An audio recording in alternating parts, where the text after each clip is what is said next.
সিলেটের ডিসিকে প্রত্যাহার করছে কি কারণে? মাদকের বিরুদ্ধে জিরো টলারেন্স নীতি গ্রহণ করেছে এবং বলছে মাজারে কোনো মাদক চলবে না। একদিনের ব্যবধানে তাকে স্যাক করা হয়েছে।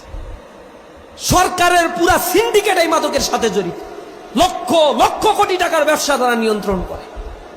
সমাজকে তারা স্থিতিশীল থাকতে দেয় না, কারণ মাদক যারা গ্রহণ করে তারাই তাদের চেলাপেলা আর শিষ্য হয়। প্রধানমন্ত্রী ব্লেম দেয় জামাত ইসলাম নাকি বলছে বাজেটে মাদকের দাম বাড়ানোর জন্য জামাত ইসলাম অখুশি। একটা ফেক একটা আইডি থেকে একটা স্টিকার কাট করা হয়েছে, এইটা দেখা প্রধানমন্ত্রী পর্যন্ত লজ্জা লাগে। একটা জাতির প্রধানমন্ত্রীর ব্যাপারে করুণা হয়।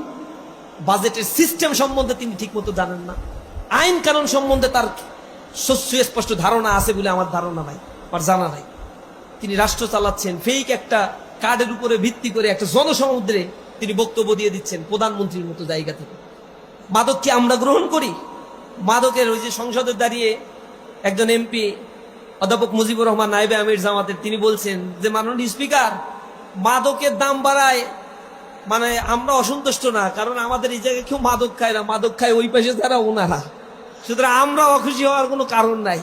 সুতরাং মিথ্যা বইলা জাতিকে আর বিভ্রান্ত করার দরকার নাই। মাদকের ব্যবসা সিন্ডিকেট কারা নিয়ন্ত্রণ করে সাতক্ষীরার জনগণ তা জানেন।